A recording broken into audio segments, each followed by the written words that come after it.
आप सभी के भीतर बैठे परमात्मा तत्व को कोटि कोटि प्रणाम। मित्रों, क्षमा चाहता हूँ कि मैंने इस पुस्तक के बाकी अध्यायों को आपके सामने प्रस्तुत करने में देरी की।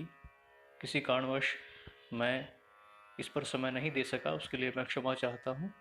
और पिछला अध्याय जो मैंने तृतीय भाग भाग के नाम से अपलोड किया था, वह वास्तव में चतुर्थ भाग था, जिसको कि मैंने ठीक कर दिया है। और तृतीय भाग जो कि नहीं भेजा गया था, उसका आज मैं उच्चारण कर रहा हूँ। परमात्मा प्राप्ति की सुगमता एक बड़े महत्व की बात है। इस तरफ आप ध्यान दें। जितने क्रिया और पदार्थ हैं, वे सब के सब उत्पन्न और नष्ट होने वाले हैं। दूसरे शब्दों में कहें तो वे परिवर्तनशील हैं। क्रिया का आरंभ और अंत होता है। वस्तु पैदा होती है और नष्ट होती है। कोई घटना होती है तो वह मिट जाती है। परिस्थिति आती है, वह एक रूप नहीं रहती। अवस्था एक रूप नहीं रहती। व्यक्ति एक रूप नहीं रहता। ये सब के सब हरदम बदलते रहते हैं। ये सब मिल करके ही संसार है। इसी को संसार कहते हैं। इससे जो सुख चाहता है, वह बहुत बड़ी भूल करता है। मामूली भूल नहीं करता। स्वयं परमात्मा का अंश है, परिवर्तन रहित है, नित्य निर्विकार है। उसको इस परिवर्तनशील संसार से क्या मिलेगा? कुछ मिलने का नहीं है। धोखा हो जाएगा, रोना पड़ेगा, पश्चाताप करना पड़ेगा। इस बात को ठीक तरह से मनुष्य ही समझ सकता है। एक दृष्टि से देखें तो देवताओं को भी यह अधिकार नहीं है, वे फंसे रहते हैं। जैसे इस संसार में बहुत बड़े धनी आदमी हैं, वे सत्संग में प्राय नहीं जा पाते, सद्गुण सदाचार का पालन प्राय नहीं कर पाते, तो फिर इनसे भी ज़्यादा भोगी देवता क्या करेंगे? मनुष्यों में योग्यता ज़रूर है, पर भोगों की इतनी प्रफुल्लता हो गई कि वे इनसे छूट नहीं सकते। भोगों की और संग्रह की लालसा के कारण वे बड़े जोरों से पतन की तरफ जा रहे हैं। वे नरकों से बच नहीं सकते। भूत, प्रेत, पिशाच, राक्षस, असुर बनेंगे। वे महान आफत से बच नहीं सकते। आप स्वयं उस परमात्मा के साक्षात अंश हैं, जो निर्विकार रूप से सदा ज्यों का त्यों बना रहता है। उसमें कभी परिवर्तन हुआ नहीं, कभी परिवर्तन होगा नहीं, और कभी परिवर्तन की संभावना नहीं है। उसके अंश आप भी वैसे के वैसे ही हैं। अनेक युग बीत गए, पर आप स्वयं वही हैं। भूतग्रामः स एवायं भूत्वा भूत्वा प्रलीयते। परंतु परिवर्तनशील पदार्थों की तरफ ध्यान रखने वाला उस अपरिवर्तनशील तत्व को कैसे समझ सकता है? परिवर्तनशील वस्तु को महत्व देने के कारण वह उसी में उलझ जाता है। अतः अपरिवर्तनशील तत्व की तरफ वह अपना ध्यान ले जा ही नहीं सकता। आपके जितने मनोराज्य हैं कि यह काम हो जाए, वह काम हो जाए, वे सब के सब काम हो जाएं, तो कितनी खुशी होगी। ऐसे ही जितने परिवर्तनशील पदार्थ, व्यक्ति, वस्तु, घटना, परिस्थिति हैं, इन सबका अभाव हो जाए तो कितना आनंद होगा, इसका कोई ठिकाना नहीं। आपको लड़की की शादी की चिंता रहती है कि लड़की बड़ी हो गई, क्या करें, उसको ठीक घर मिल जाता है, अच्छा वर मिल जाता है, और आप योग्यता के अनुसार उसका ब्याह कर देते हो, उसको अपने घर पहुंचा देते हो, तो आपको एक प्रसन्नता होती है, आपकी चिंता मिट जाती है कि मेरी कन्या अच्छे घर चली गई, वह सुख पाएगी। इस तरह ये सब जितने झंझट हैं, संसार की जितनी वस्तु, परिस्थिति, घटना, अवस्था आदि है, वह सब की सब अपने घर चली जाए, प्रकृति में चली जाए, और आप उससे अलग हो जाओ, तो कितना आनंद होगा। आप इस परिवर्तनशील संसार से ऊंचे उठ जाओगे, इसमें फंसे नहीं रहोगे, तो आपको मुक्ति का आनंद मिलेगा। अगर संसार से विमुख होकर परमात्मा के सम्मुख हो जाओगे तो आपको परम आनंद मिलेगा। इस प्रकार दुखों की अत्यंत निवृत्ति और परम आनंद की प्राप्ति होना मनुष्य मात्र के लिए सुगम है।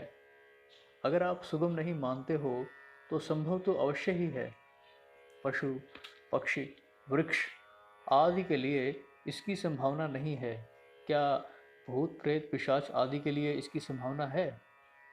क्या गाय भैंस भेड़ बकरी आदि के लिए इसकी संभावना है? वास्तव में मनुष्य के लिए इसकी संभावना है। इतनी ही बात नहीं है, प्रत्युत यह बहुत सुगम है। आपको विश्वास नहीं होता तो उसका हमारे पास कोई इलाज नहीं है। आप कुछ न कुछ कल्पना करके मेरे लिए ऐसा मान लेते हो कि यह तो ऐसे ही कहता है, मैंने कोई भांग नहीं पी है, कोई नशे में आकर मैं नहीं कहता हूँ। फिर भी आपका विश्वास नहीं बैठता तो उसका कोई इलाज नहीं है। भगवत प्राप्ति बहुत सुगम है, बहुत सरल है। संसार में इतना सुगम काम कोई है ही नहीं, हुआ ही नहीं, होगा ही नहीं, हो सकता ही नहीं। भगवान ने कृपा करके अपनी प्राप्ति के लिए ही मानव शरीर दिया है, अतः उनकी प्राप्ति में सुगमता नहीं होगी तो फिर सुगमता किस में होगी? भगवत प्राप्ति के सिवाय मनुष्य का क्या प्रयोजन है? दुख भोगना हो तो नरकों में जाओ, सुख भोगना हो तो स्वर्ग में जाओ, और दोनों से ऊंचा उठकर असली तत्व को प्राप्त करना हो तो मनुष्य शरीर में आओ। ऐसी विलक्षण स्थिति मनुष्य शरीर में ही हो सकती है और बहुत जल्दी हो सकती है। इसमें आपको केवल इतना ही काम करना है कि आप इसकी उत्कट अभिलाषा जागृत करो कि हमें तो इसी को लेना है। इतनी जोरदार अभिलाषा जागृत हो कि आपको धन और भोग अपनी तरफ खींच न सकें। सुख सुविधा सम्मान आदर ये आपको न खींच सके।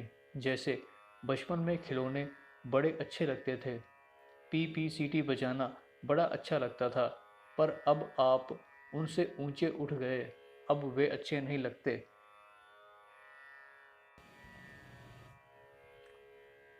अब मिट्टी का घोड़ा, सीटी आदि अच्छे लगते हैं क्या? क्या मन में यह बात आती है कि हाथ में झुंझुना ले लें और बजाएं?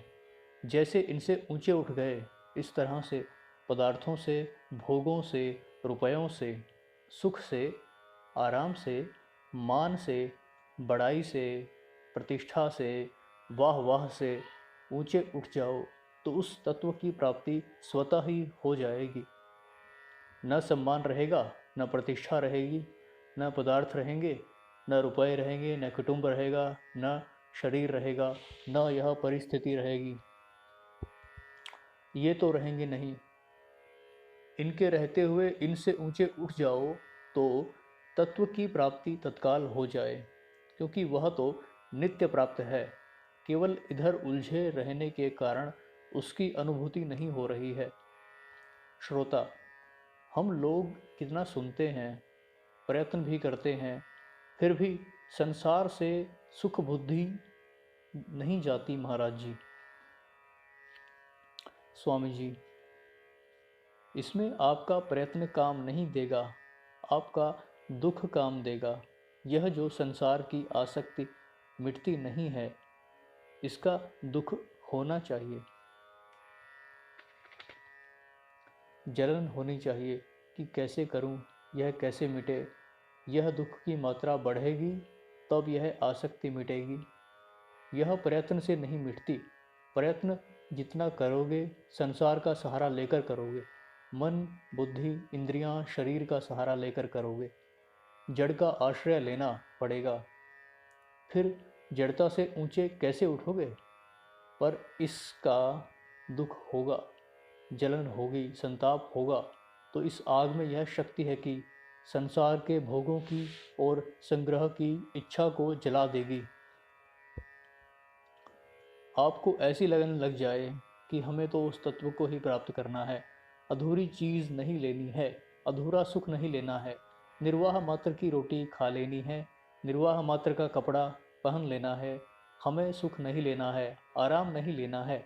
ऐसे विचार होने से उसकी उत्कट अभिलाषा जागृत होगी। उत्कट अभिलाषा होने से उस तत्व का अनुभव हो जाएगा, क्योंकि वह तत्व सब जगह मौजूद है, संसार मौजूद नहीं है। श्रोता, ऐसा विचार कैसे उत्पन्न हो? स्वामी जी, अभी जो बातें कही हैं, इन बातों का आदर करो। आप अनुकूल भोजन में राजी हो जाते हो, कोई आपको बढ़िया बढ़िया भोजन परोसे तो राजी हो जाते हो, कोई आदर करे तो राजी हो जाते हो। तो अधिकारी नहीं हो इस तत्व के। जो अनुकूलता में राजी होता है उसमें मनुष्यपना है ही नहीं। अगर परमात्मा प्राप्ति चाहते हो तो इसमें उलझो मत, इसमें सुख मत मानो। कोई आपके अनुकूल हो जाए तो बड़ा अच्छा लगता है, और कोई आपके हित की कड़वी बात कह दे तो आपको बुरा लगता है। जिसको हित की बात भी बुरी लगती है वह कैसे उस तत्व को प्राप्त कर सकता है? जो आपके मन के अनुकूल चिकनी चुपड़ी बातें करे वह आदमी अच्छा लगता है, तो आप इस तत्व के अधिकारी नहीं हो। आप असली सत्संग में टिक नहीं सकते, ठहर नहीं सकते। बिना ठहरे उस तत्व की प्राप्ति होती नहीं। यह अपने हृदय पर हाथ रख करके सोचो। वह तत्व सब में निरंतर रहता है, सब देश में, सब काल में, सब वस्तुओं में, संपूर्ण व्यक्तियों में, संपूर्ण परिस्थितियों में, संपूर्ण घटनाओं में, संपूर्ण अवस्थाओं में वह तत्व निरंतर ज्यों का त्यों रहता है। अतः इन सब नष्ट होने वाली वस्तुओं से विमुख हो जाओ, अर्थात इनसे सुख मत लो, इनमें रीझो मत, उलझो मत। तत्व यहाँ ही मिल जाएगा। अगर इनसे सुख लोगे तो दुख के सिवाय कुछ नहीं मिलेगा। आप थोड़ा विचार करो तो बिल्कुल प्रत्यक्ष बात है। अतः आप इनसे रहित हो जाओ। वास्तव में आप इनसे रहित हो। अगर रहित न होते तो इन पदार्थों, व्यक्तियों, अवस्थाओं आदि के संयोग और वियोग को कौन देखता? इनके संयोग वियोग को देखने वाला इनसे अलग होता है। अतः आप इतना ख्याल रखो कि संयोग और वियोग को तटस्थ कि संयोग और वियोग को तटस्थ होकर देखते रहो, उनमें फंसो मत।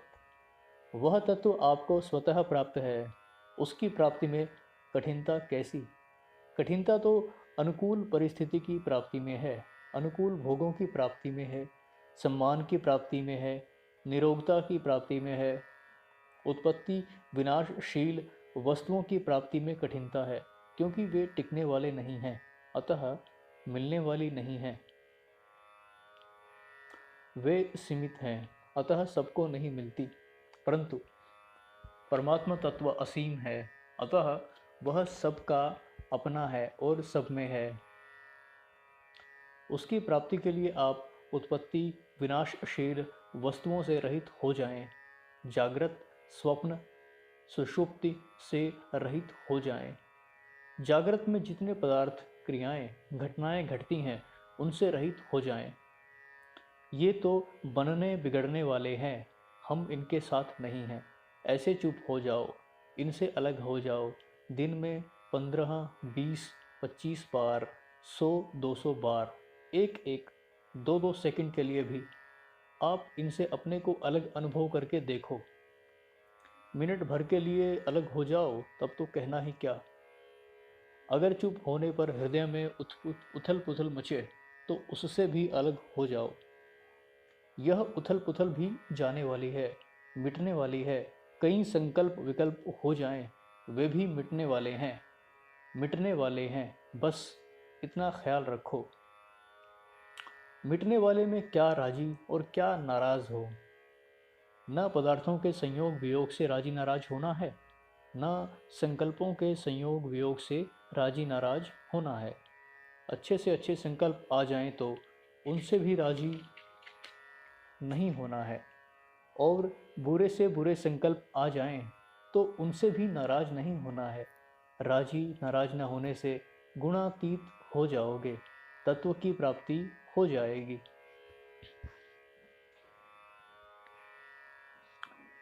ज्ञेयः स नित्यसन्न्यासी यो न द्वेष्टि न काङ्क्षति निर्द्वन्द्वो हि महाबाहो सुखम बंधात प्रमुच्यते।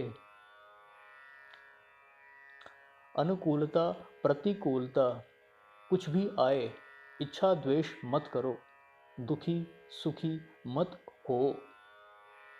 चाहे मान हो चाहे अपमान हो, कोई आदर करे चाहे निरादर करे, अनुकूल पदार्थ मिले चाहे प्रतिकूल पदार्थ मिले, अनुकूल व्यक्ति मिले चाहे प्रतिकूल व्यक्ति मिले, केवल इतनी बात करनी है कि इसमें राजी और नाराज ना हो।